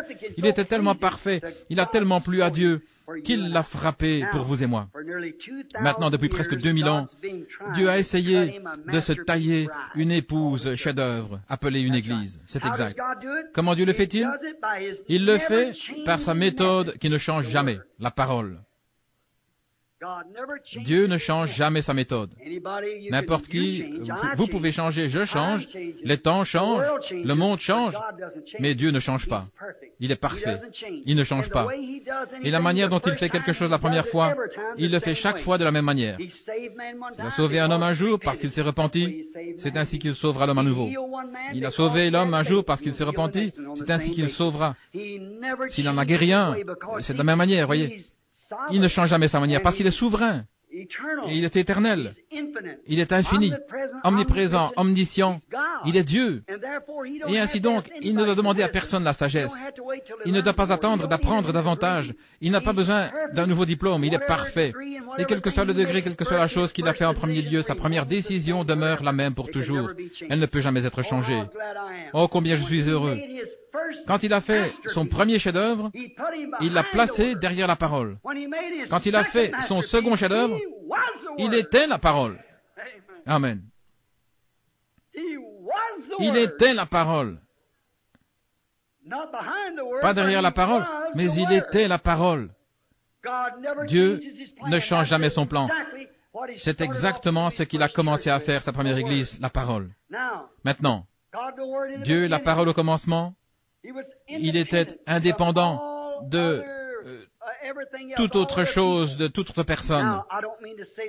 Maintenant, je ne dis pas ceci pour être différent, mais Dieu est un ségrégationniste. Vous savez cela? Vous parlez d'intégration, mais Dieu est un ségrégationniste, certainement. Il sépare son peuple du monde. Il a séparé Israël, sa nation. Il essaie de séparer son Église du monde. Mais l'Église désire continuer avec le monde. Mais son peuple est malgré tout séparé pour lui. Qui est-il? La parole. Comment un homme peut-il avoir le baptême du Saint-Esprit alors que le Saint-Esprit a écrit la parole? Comment un homme peut-il avoir le baptême du Saint-Esprit et renier la parole? Comment le Saint-Esprit peut-il, en vous, renier sa propre parole qui vous a été présentée? Je ne peux pas comprendre. Cela doit être en accord avec la parole. Si votre esprit en vous ne ponctue pas chacune des promesses de Dieu avec Amen, il y a quelque chose qui ne va pas. Frère Fred Softman, quelqu'un ici a cité, Jésus-Christ est le même hier, aujourd'hui et pour toujours. Il est la parole. C'est certain, il est toujours le même, voyez-vous. Et votre esprit doit le ponctuer avec Amen. Oh, il l'est d'une certaine manière. Il l'est, en toute manière, il est le même. Hier, aujourd'hui et pour toujours. Maintenant, nous remarquons que Dieu commence à lui faire une épouse pour Christ. Ainsi, l'épouse doit être identifiée avec lui et en lui, parce qu'elle fait partie de lui. Maintenant, l'épouse fait partie de lui. Elle fait partie de lui. La parole pour ce jour-là, l'épouse, devient une partie de cette parole car c'est Christ. Croyez-vous cela? Nous devons être en Christ. En Christ, nous devons faire partie de Christ, en Christ, une partie de Christ. Qu'est-ce qu'une femme? Quand elle prend un homme ou quand un homme prend une femme, la femme doit faire partie de lui. Ils ne sont plus deux, ils sont un. Et quand Dieu en Christ est devenu un, ils étaient un. Parce que Dieu était la parole et la parole fut faite chair. La chair et la parole sont devenues un. Et quand l'Église devient l'épouse de Christ, elle et les évangiles sont la même chose. Comment pouvez-vous dire alors que les jours des miracles sont passés? Comment pouvez-vous dire qu'il n'est pas le même hier, aujourd'hui, éternellement? Comment pouvez-vous dire que ces choses sont pour un apôtre, un disciple, ou quelqu'un d'autre d'un autre jour, quand vous faites partie de lui? Alors qu'il a dit le ciel et la terre passeront, mais ma parole ne faillira jamais. Qu'en est-il d'Apocalypse 22? Quand elle eut terminé d'écrire le livre, il a dit, je témoigne que si quelqu'un ajoute une parole ou en enlève une parole, sa part sera retranchée du livre de vie. Alors comment allons-nous arriver au ciel en disant, eh bien je crois ceci, mais je ne crois pas cela? Vous devez être la parole entière, car vous faites partie de lui. C'est ainsi que Dieu essaie de faire son Église aujourd'hui, pas par un credo. Ils essaient de nous forcer là-dedans, les amis. Vous voyez cela venir, l'écriture est sur le mur. Ça ne sera pas très long, jusqu'à ce que nous devions être une église mondiale. Et chaque église devra tomber directement là-dedans et supporter les circonstances. Eh bien, êtes-vous prêts à supporter cela? Eh bien, vous feriez mieux de ne pas le faire simplement parce que vous pensez que c'est la chose juste. Vous feriez mieux d'avoir Christ en vous. Parce que cette parole est éternelle et cette parole est ce qui vous ressuscitera. Vous devenez une partie de cette parole. Vous êtes identifié avec la parole. Aujourd'hui, vous dites, je suis un chrétien. À quelle dénomination appartenez-vous? Eh bien, ça n'a rien à voir avec la chrétienté. C'est en ordre d'avoir des dénominations, je n'ai rien contre cela. Mais voyez-vous, c'est ce que les gens, beaucoup de gens disent, que je détruis les dénominations, que je leur donne des coups de pied. Non! Non, monsieur. Les dénominations, c'est en ordre.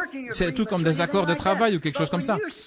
Mais quand vous collez, parce que vous dites, je suis un chrétien parce que j'appartiens à telle ou telle église, ça ne signifie rien. Vous devez être en Christ, et Christ est la parole. Et bien souvent, ces dénominations sont aussi loin de la parole que l'Est est éloigné de l'Ouest. Vous devez rester avec cette parole pour être l'épouse. Si vous êtes dans l'épouse, vous êtes dans la parole. Et la parole est en vous. Et la parole qui a reflété Dieu à travers Christ reflète le même Dieu à travers vous. Amen. Amen veut dire qu'il en soit ainsi. Ainsi qu'il en soit ainsi, je crois que c'est la vérité. Vous devez être identifié avec lui. Maintenant, si je veux être un véritable Américain authentique, si je veux être un vrai citoyen de cette nation, je dois être identifié avec elle. Je dois être tout ce qu'elle a jamais été, à tort ou à raison. Je dois être tout ce qu'elle est, à tort ou à raison. Tout ce qu'elle sera, à tort ou à raison. Je dois être identifié avec cette nation si je veux être un Américain. Est-ce vrai? Dans sa gloire et sa honte, sa liberté ou ses flammes, quoi qu'elles soient, je dois être artisan de son immortalité. Je dois me tenir comme une unité. Tout ce qu'elle est, je le suis. Tout ce qu'elle a jamais été, je le suis. Tout ce qu'elle sera jamais, je dois en être participant. C'est exact. Pensez-y quelques minutes. Alors, pour être cela en tant qu'Américain, je vais vous l'exprimer afin d'être sûr que ce soit bien compris. Pour être un Américain, je dois être identifié avec tout ce qu'elle a pu faire. Alors, j'ai atterri sur le rocher de Plymouth avec les pères d'autrefois. J'étais à Plymouth Rock avec les pèlerins. J'étais avec eux. J'ai chevauché avec Paul Revere une nuit pour avertir cette nation des dangers. Je le devais. Si j'étais un Américain, vous dites, oh frère Branham, attendez une minute. La Bible dit dans Hébreux au 7e chapitre que Lévi a reçu la dîme, qui a payé la dîme, car il était dans les reins d'Abraham quand il a rencontré Melchisédek, son arrière-arrière-grand-père. Et cela lui fut imputé quand son arrière-arrière-petit-fils était dans ses reins quand Abraham a payé la dîme à Melchisédek. Dieu le lui a imputé, n'est-ce pas? Est-ce qu'il l'a pas fait? C'est exact. Quoi que soit cette nation, je le suis. C'est exact. Ainsi, je suis arrivé à Plymouth Rock. J'ai chevauché avec Paul Revere. J'ai traversé Valley Forge sur cette rivière de glace avec George Washington. J'étais l'un de ces soldats américains qui n'avaient pas de chaussures lorsqu'ils marchaient contre les Britanniques. J'avais les pieds froids ce matin-là. Quand je me suis frotté les pieds, j'ai vu Washington sortir du désert trempé jusqu'à la taille d'avoir prié toute la nuit. J'étais là quand c'est arrivé. Je me suis tenu avec Stonewall Jackson. Quand l'opposition était si grande, quand les armées du Nord étaient là et qu'il disait « Toutes les armées sont défaites », il disait « Où est Jackson ?» Il répondait « Il se tient comme un mur de pierre ». Je me suis tenu là avec lui. Ce petit gars aux yeux bleus, ils lui ont demandé un jour « Comment pouvez-vous tenir quand l'opposition est si grande ?» Un homme très modeste, il a claqué les talons comme cela, il a dit « Je ne prends jamais un verre d'eau avant de remercier le Dieu Tout-Puissant. » Je me suis tenu avec lui dans ses convictions. Je me suis tenu avec Stonewall Jackson, c'est exact. J'étais là à la Tea Party de Boston. J'ai aidé à jeter dans l'océan cet thé britannique, je devais l'être pour être un Américain. Oui, monsieur. Oui, monsieur. J'ai signé la déclaration d'indépendance avec Thomas Jefferson. J'ai sonné la cloche de la liberté le 4 juillet 1776. Je suis identifié dans la honte de la Révolution quand un frère combattait un autre frère, un père contre un fils. Je dois être identifié avec sa honte, tout comme je suis identifié dans sa gloire. C'est exactement vrai. J'étais à Wake Island quand tous ces soldats ont perdu la vie. Je les ai vus quand ils se sont emparés de Wake Island. J'ai aidé à hisser le drapeau sur Guam, certainement. Tout ce qu'elle était, tout ce qu'elle a jamais fait, tout ce qu'elle est maintenant. Je dis fièrement que j'en fais partie, car je suis heureux d'être un Américain, pas vous? Pour être un chrétien, ça doit être la même chose. Oui, monsieur. Si je suis un chrétien, alors j'ai prêché l'Évangile et j'ai averti du jugement qui allait tomber avec Noé. Oui, monsieur, j'en faisais partie là-bas. Je faisais partie de l'économie de Dieu. J'étais avec Moïse au buisson ardent. Je suis sorti d'Égypte avec Moïse. Je me suis envolé dans le désert. J'étais avec lui au buisson ardent. J'ai entendu sa voix. J'ai vu sa gloire. J'ai vu la colonne de feu dans ce buisson-là en train de parler à Moïse. J'étais avec lui à la mer Rouge quand elle s'est ouverte. J'ai vu la colonne de feu descendre sur le mont Sinaï. J'ai mangé de la manne dans le désert et j'ai bu du rocher frappé. Alléluia! Oh, je ne me sens pas avoir 55 ans maintenant. Amen. Oui, monsieur, j'ai mangé la manne dans le désert avec les enfants hébreux là-bas dans le désert et j'ai bu du même rocher frappé. Je me suis tenu avec Josué ce matin-là quand il inspectait les murailles de Jéricho et qu'il a vu un homme se tenir debout. Il a tiré son épée, a couru à sa rencontre et il a dit « Es-tu pour nous et où es-tu avec notre ennemi ?»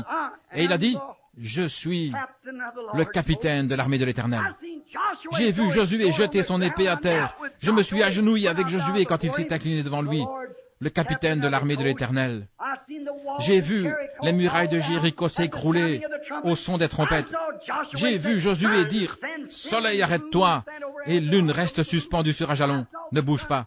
J'ai vu le soleil s'arrêter et la lune ne pas manquer de donner sa lumière. J'ai vu tout cela prendre place. J'étais avec Daniel dans la fosse aux lions, avec les enfants hébreux dans la fournaise ardente. J'étais avec Élie là-bas, quand le monde entier s'est détourné de lui, et Cacab, et toutes ces Jézabel aux cheveux coupés, et les choses de ce jour-là, avec leurs fards et poudres, et tout ce qu'ils avaient. Je me suis tenu avec Élie et j'ai proclamé le message pur de la parole de Dieu. Alléluia! Je me suis tenu avec lui au mont Carmel. Quand il était là, seul, je l'ai vu prier pour faire descendre le feu du ciel. J'étais avec David quand il a battu Goliath. Gloire à Dieu. Eh bien, si je suis un chrétien, je suis identifié avec tout ça. Je dois en faire partie. Oui, monsieur. J'ai prophétisé avec Ésaïe en son jour. J'étais avec Jean au Jourdain quand il a vu la colombe descendre sur lui. J'étais avec Jean au Jourdain. Je l'ai vu guérir les malades, ressusciter Lazare, ressusciter la fille de Jaïr. Alors qu'elle était morte, j'ai vu cela. Je suis identifié avec lui dans sa mort. Je suis mort avec lui quand il est mort au calvaire. Et je suis ressuscité le matin de Pâques avec lui dans la puissance de sa résurrection. J'en suis témoin ce soir. Je suis mort avec lui au calvaire et je suis ressuscité avec lui à Pâques. Alléluia. Pour en faire partie, je dois être identifié avec lui. J'ai été identifié avec lui dans sa mort, j'ai été identifié avec lui dans ses souffrances, j'ai été identifié avec lui dans les dénominations qui l'ont rejeté, j'ai été identifié avec lui quand ils l'ont chassé du temple, quand ils ont essayé de s'en débarrasser, j'étais avec lui là, j'étais avec lui dans sa mort, ressuscité avec lui dans la résurrection, et j'étais avec les 120 quand ils sont montés dans la chambre haute. Oui, monsieur, je suis témoin du vent puissant impétueux qui est descendu du ciel. J'ai parlé en langue avec ceux qui étaient loin le jour de la Pentecôte. Alléluia, j'étais là parce que je suis identifié avec lui. Gloire à Dieu, c'est exact. J'ai prêché avec Pierre dans Acte 2. Eh bien, j'ai prêché avec lui, j'ai prêché avec Paul sur la colline de Mars, devant les critiques. Oui, monsieur, ça devait être. J'étais avec Jean sur l'île de Patmos, j'ai vu la vision de sa venue.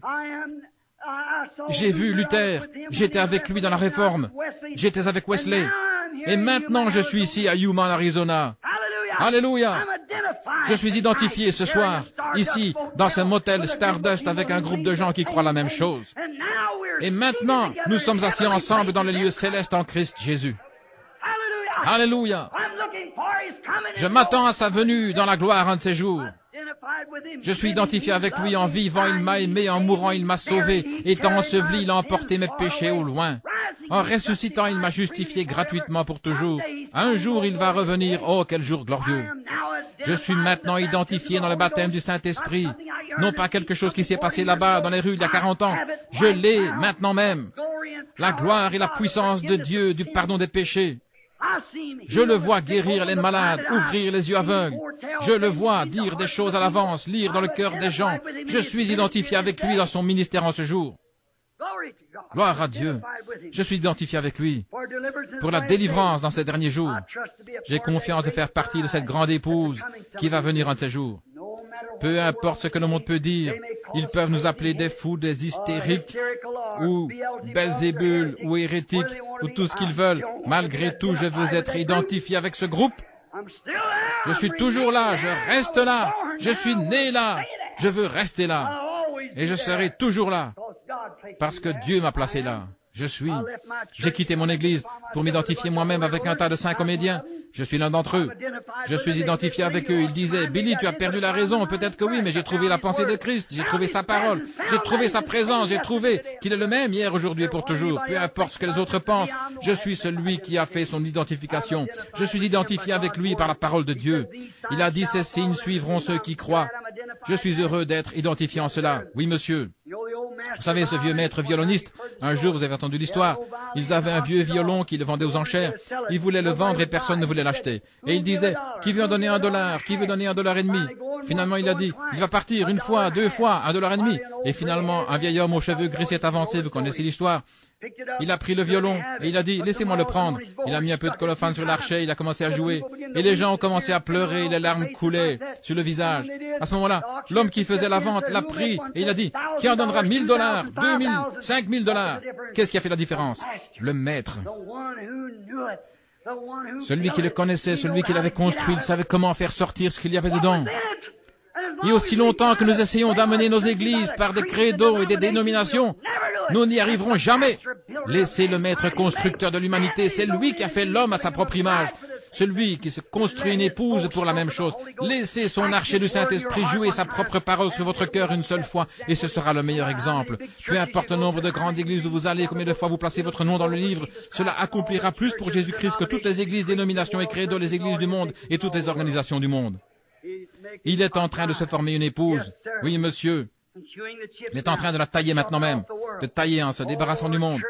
Oh, le fait de se joindre à l'Église, au credo, aux dénominations et aux dogmes, tout cela doit être enlevé de l'Église. Leurs idées formalistes, la différence, les doctrines et toutes ces choses. Revenez et laissez le Maître prendre l'archet. Laissez le Maître vous prendre dans ses mains et passez la parole disant Jésus-Christ est le même, hier, aujourd'hui et pour toujours, et dites Amen Seigneur. Façonne-moi, forme-moi, fais de moi, Seigneur, ce que je devrais être. Alors ce sera une chose différente. Alors, si je suis élevé de la terre, j'attirerai tout homme à moi. Oui, monsieur. Il est en train de vous tailler maintenant même. Il vous taille à l'image de sa parole seulement. Il enlève tous les credos, les dogmes et toutes ces choses en essayant de former une épouse pour le Fils, un autre chef-d'œuvre. Un autre chef-d'œuvre, une partie de la parole. Jésus n'a pas pu prendre cet endroit. Vous vous souvenez quand ils ont lu ce jour-là dans le livre? Il a simplement lu une partie de la prophétie et il a laissé le reste pour les derniers jours. Nous sommes censés nous emparer de cette portion-là. Ainsi, vous voyez, il se taille, il veut se tailler une église, tout comme il l'a fait pour le Fils, tout comme il a fait l'époux et l'épouse. Pour être son épouse, vous devez faire partie de lui. Non pas faire partie du credo, non pas faire partie d'une église, non pas faire partie de la dénomination, mais faire partie de lui. Tailler selon une autre forme, ça ne marchera pas. Vous devez être taillé par la parole, le monde retranché de vous, et laisser la parole seule vivre en vous. Le grand sculpteur compte sur vous. Si vous voulez simplement vous tenir là, et être formé à sa ressemblance, selon son exigence, ce que sa parole requiert, dans les derniers jours, je déverserai mon esprit sur toute chair. Vos fils et vos filles prophétiseront. Christ est le chef-d'œuvre identifié de la parole faite chair. Il vous est demandé de vous identifier en lui par la même parole pour être le chef-d'œuvre de l'épouse. Maintenant, frère, Dieu avait un chef-d'œuvre à présenter au monde, et maintenant il désire un chef-d'œuvre aujourd'hui. Est-ce que vous le voulez? Êtes-vous prêt, mon ami chrétien? Êtes-vous vraiment sûr que votre vie se reflète tellement pour Christ? Peu importe ce que le monde dit, ils disent que vous avez perdu l'esprit, que vous devenez fou, voulez-vous joindre à cette bande de 5 comédiens? Vous ne faites pas attention à cela. Il vous est demandé de vous identifier en lui. Si vous n'êtes pas véritablement sauvé dans ce corps, où la parole de Dieu se reflète, et où la vie se reflète, frères et sœurs, ne prenez pas de risque. Peu importe qui vous êtes, quel genre d'expérience vous avez, que cette parole se reflète en vous, parce que Dieu, dans ces derniers jours, est en train de prendre une épouse pour son Fils Jésus-Christ. Courbons la tête. Cher Père Céleste, c'est une manière un peu crue devant un groupe de gens intelligents. Mon instruction est insuffisante, Seigneur. Je prie que le grand Saint-Esprit fasse descendre ces paroles dans le cœur des gens, qu'ils puissent voir ce que je veux dire. S'ils n'ont pas compris ma manière hachée de dire les choses, Seigneur, mais dans mon cœur, je vois ce que tu essayes de faire. Je crois, Père, que l'épouse doit faire partie de l'époux. Elle doit être la même chose que l'époux, car elle fait partie de lui. Elle ne peut jamais, jamais être son épouse, à moins qu'elle ne fasse partie de lui. Et c'est une partie de la parole aujourd'hui, qui dit qu'il est le même, hier, aujourd'hui et pour toujours. Le grain de blé, qui a vécu autrefois sur la terre, et qui est tombé dans le sol est ressuscité à l'image du grain qui est tombé dans le sol. Et Seigneur, le jour de la Pentecôte, une grande église est sortie. Un nouveau grain de blé est arrivé pour former une épouse, un époux et une épouse dans les derniers jours. Nous voyons qu'elle est tombée pour lui pendant 1000 ans, depuis le concile de Nicée. Elle est restée là, pourrissant dans le sol. Les critiques ont écrit le livre « Le Dieu silencieux » qui a laissé les petits-enfants mourir et être tués par des lions et être brûlés, et les gladiateurs qui ont martyrisé les chrétiens et les ont brûlés au bûcher. Est-ce que cet homme avait seulement la compréhension spirituelle que ce grain de blé devait pourrir dans le sol? Mais il a rejailli à nouveau, non pas en ressemblant à ce qu'il était quand il est tombé en terre. Il est tombé en terre comme un grain de blé. Mais quand il est ressorti, il avait des feuilles, comme la jeune pousse de blé qui germe, et finalement il a grandi de Luther jusqu'à Zwingli, et ainsi de suite, et finalement c'est devenu une tige, et cela s'est changé à nouveau au jour de Wesley. Ça ressemblait un peu plus au blé, un peu plus que lorsque c'était des feuilles. Il revient lui-même. Et ensuite, nous voyons que ça arrive comme un grain. Cela ressemblait pratiquement à la chose réelle. Mais si vous alliez simplement retirer cette coiffe, la balle, alors vous voyez que le premier grain de blé, eh bien, il n'y avait pas de grain du tout. C'était simplement la balle, une enveloppe. Seigneur, le grand réveil pentecôtiste qui est sorti, ça devrait être ainsi, Seigneur, pour protéger le blé, le grain de blé quand il viendrait. Il n'y aurait pas eu de place autrement. Maintenant, Père, nous savons que nous apprenons toutes choses par la nature, parce que c'est toi qui as formé la nature, tu as racheté la terre, comme tu l'as baptisée au jour de Noé. Après sa prédication, tu as laissé tomber le sang du Fils sur la terre pour la sanctifier pour toi-même, et dans le grand âge à venir, dans la rénovation, tu vas la brûler par le feu, pour brûler toutes les choses mondaines, comme tu le fais avec les chrétiens. Tu le sauves, le baptises, le sanctifies, et ensuite, tu le rénoves complètement du monde, et tu le proclames comme étant à toi, en mettant le Saint-Esprit en lui. Et nous voyons que ce blé traverse le même processus. Tout dans la nature agit de la même manière. Maintenant, Seigneur, quand nous voyons la balle se retirer du grain et devenir mondaine, oh Dieu, accorde que ces grains, la balle doit se retirer afin que le grain puisse entrer dans la présence du soleil. Et j'entends la venue de la moissonneuse batteuse, Seigneur. Ce ne sera pas long. Et alors le grand ascenseur emmènera son épouse dans la gloire et dans la présence de Dieu. Je te prie, Père, de bénir chacun de nous. Souvenons-nous, Seigneur, que ceci est notre opportunité. Peut-être que nous n'en aurons pas demain. Aujourd'hui, c'est notre opportunité. Aujourd'hui, après si longtemps, quand vous entendez sa voix, n'endurcissez pas votre cœur. Seigneur Dieu, je ne connais pas ces gens. S'il y a quelqu'un ici à qui toutes ces choses manquent, accorde-le ce soir. Qu'il reçoive la plénitude de Dieu, qu'il soit rempli du Saint-Esprit, accorde-le, Père. Maintenant, avec nos têtes inclinées et nos cœurs inclinés, mes amis, excusez-moi de la manière dont j'ai haché mon message. Je prie que Dieu vous montre simplement ce que je voulais dire. Je désire que personne ne regarde maintenant, mais gardez simplement la tête baissée, qui que vous soyez. Si vous n'êtes pas certain que votre vie, maintenant, chacun de ces processus, qu'est-ce qu'ils ont fait? Ils ont formé une organisation. Qu'est-ce qui s'est passé? L'esprit est parti ailleurs. Dès que Luther s'est organisé, c'est parti dans Wesley. Quand Wesley s'est organisé, c'est parti dans la Pentecôte. Et la Pentecôte, c'est parti où? Tout comme la colonne de feu, elle continue d'avancer. Et les gens disent, je suis pentecôtiste, c'est bien. Je suis luthérien, c'est bien. Il n'y a rien contre cela. Mais les amis, le blé continue d'avancer. Nous avons lu l'un des plus grands réveils, ça a duré... L'histoire montre qu'un réveil ne dure qu'environ 3 ans. Et celui-ci, ça fait 15 ans ou plus de grandes campagnes de guérison. Mais cela s'est refroidi maintenant. Regardez, chaque réveil produit toujours une organisation après cela. Pourquoi pas celle-ci?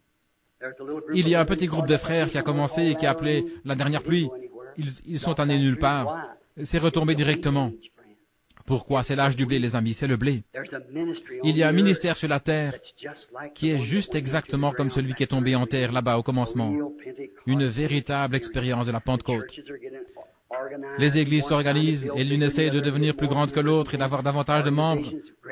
Et les organisations, graduellement, nous le voyons. Je suis pentecôtiste, nous le voyons se retirer. Ça doit être ainsi. Le soleil doit pouvoir atteindre le grain.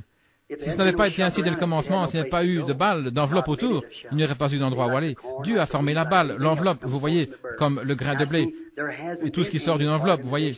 Il n'y a pas eu d'organisation qui ait commencé après cela. Pourquoi? Il n'y a plus de temps pour cela. Nous sommes à la fin.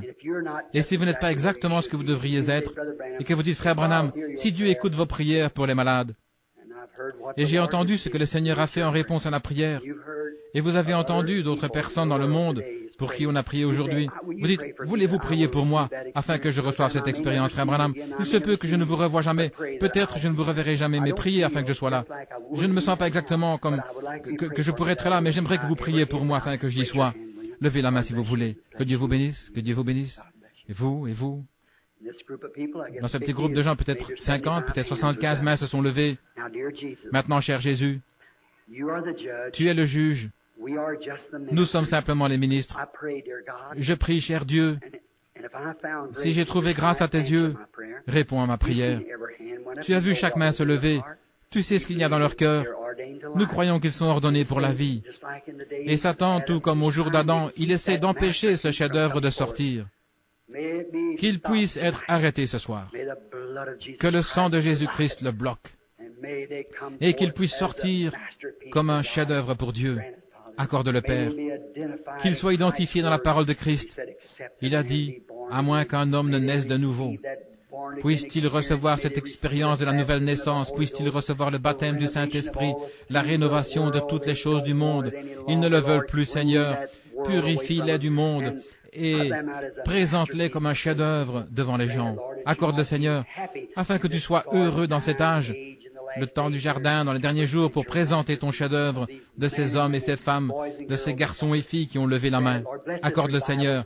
Bénis ce réveil qui a lieu dans la ville. Oh Dieu, je prie que chaque homme et chaque femme qui est aux alentours rende visite à ce réveil et que chacun d'eux soit rempli du Saint-Esprit et qu'il y ait un réveil à l'ancienne mode qui éclate dans cette petite ville au point où des gens viendront de partout. Accorde-le, Seigneur. Donne-nous ces choses, Père, car nous le demandons au nom de Jésus. Amen. Je l'aime. Je l'aime. L'aimez-vous? Vous savez, Paul disait, si je chante, je chanterai dans l'esprit. Je me demande, je suis loin d'être un chanteur, et je me demande si nous pourrions entonner ce chant, je l'aime. Voulez-vous nous donner la tonalité, sœur, parce qu'il m'a aimé le premier? Vous l'avez déjà entendu, combien le connaissent? C'est l'un de mes vieux cantiques. Ainsi courbons la tête et fermons les yeux et chantons-le.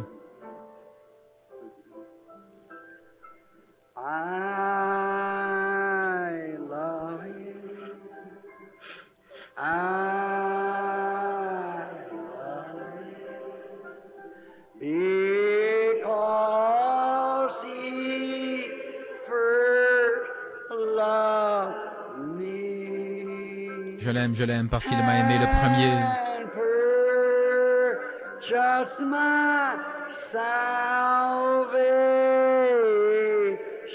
Et il a acquis mon salut.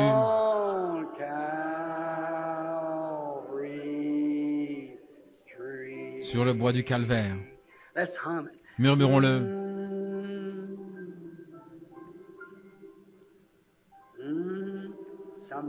Un jour, l'arc-en-ciel traversera le ciel. La trompette retentira. Les morts en Christ se lèveront. Oh, combien nous le désirerons alors.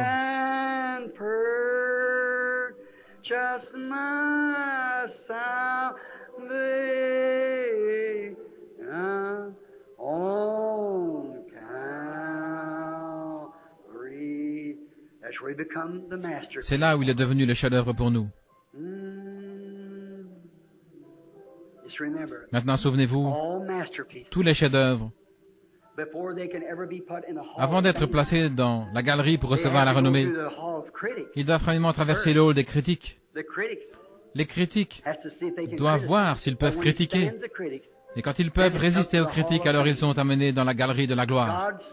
Le Fils de Dieu a réussi à traverser les critiques de toutes les organisations, dénominations, même au point où Pilate a dit « Je ne trouve aucune faute en lui ». Et Judas a dit « J'ai trahi le sang innocent ». Alors Dieu l'a ressuscité et il est suspendu là dans la grande galerie de gloire à la droite de Dieu, en train de faire intercession. Ne voulez-vous pas vous joindre à lui là-bas? Ne voulez-vous pas en faire partie? Vous le pouvez, vous y êtes invités. Alors que nous chantons ce chant, ne voulez-vous pas simplement en parler avec lui maintenant?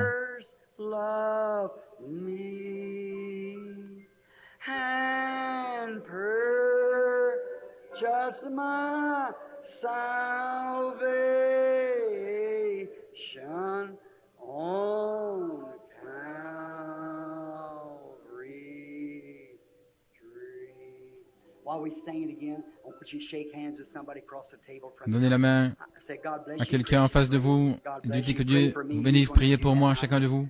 Et chantons-le encore une fois.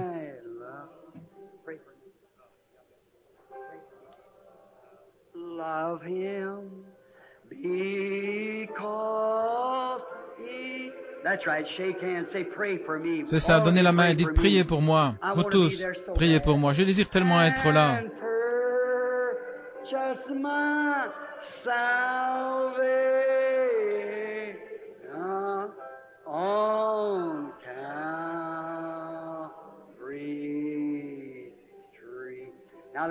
Maintenant, courbons la tête et fermons les yeux et levons nos mains et chantons pour lui maintenant.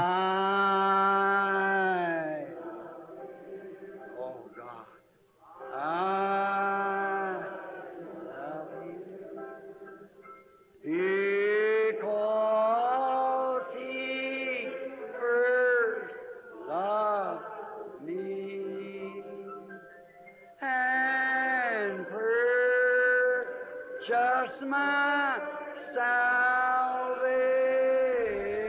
salvation on Calvary. Look at your masterpiece hanging there. Regardez votre chef-d'œuvre suspendu là. Great sculpture, Le grand sculpteur, great God, le grand Dieu qui a fait l'homme et l'a modelé et l'a façonné à sa propre image. I pray thee, Lord, Je te prie, that you'll Seigneur, take us tonight. que tu nous prennes ce soir. May this be a memorial night. Que ce soit un soir mémorable, vraiment mémorable pour nous. That tonight, Lord, Ce tonight, soir, while you're in ici, the Seigneur, dans Stardust ce motel Stardust, motel, may you mold que tu man puisses into the modeler image des of hommes the à Son l'image of des God. fils de Dieu. Grant it, Lord. Accorde-le, Great Seigneur, sculpture, grand you're the only one sculpteur. to do it. Take Tu es your celui word, qui peut le Lord. faire. Prends ta parole, Mold it Seigneur. right into the hearts of all Modèle-la of us, dans les cœurs that de we nous might tous, be your afin que nous masterpiece soyons tes chefs-d'œuvre in the last dans les days. derniers jours Be called et que nous soyons appelés bride of Christ. l'épouse de Christ. Other men may see that Que there les is autres hommes puissent voir qu'il y a une telle réalité et une telle joie en vivant pour lui. Seigneur, aujourd'hui, et même dans nos églises, ils perdent la sincérité. Il ne semble plus, tout est parti, c'est Hollywood, Seigneur. Que s'est-il passé? Ils ont suivi tout ce qui brille, plutôt ce qui resplendit. Nous savons que le monde brille avec la mondanité, mais l'Évangile resplendit avec l'amour et avec Christ. Accorde-le, Seigneur, que nous puissions nous éloigner de tout ce qui brille dans le monde et que nous puissions entrer dans la splendeur de Christ. Ils sont à toi, Seigneur, tu les as rachetés.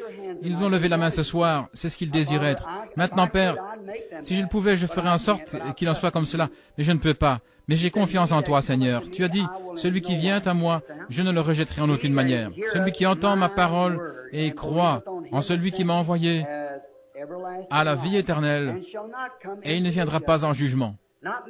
Non pas faire semblant de croire maintenant, Seigneur, mais croire. Il est passé de la mort à la vie. Accorde-le, Père. Ils sont à toi par le nom de Jésus-Christ. Amen. Vous l'aimez? N'est-il pas merveilleux? Donnez-nous cet air, sœur. Merveilleux, merveilleux. Vous aimez chanter? Est-ce que je n'aime... J'aime l'adorer, n'est-ce pas? Un petit message tranchant comme ceci. Vous savez, je n'aime pas tailler, mais vous devez river un clou pour qu'il tienne. Vous voyez ce que je veux dire? Oui, vous devez vraiment bien l'enfoncer. Vous aimez ce chant? Merveilleux, merveilleux, Jésus est pour moi. Vous le connaissez? Wonderful, Jesus is to me, a counselor, Prince of Peace, mighty God is He, saving me, keeping me from all sin and shame. Oh, wonderful is my Redeemer, praise His name. I once was lost, now I'm found, free from condemnation. Jesus gives liberty and a full salvation, saving me, keeping me from all sin and shame. Oh, wonderful, my Redeemer, praise His name. Everybody, wonderful, wonderful, Jesus is to me. Counselor, Prince of Peace, mighty God is He, saving me, keeping me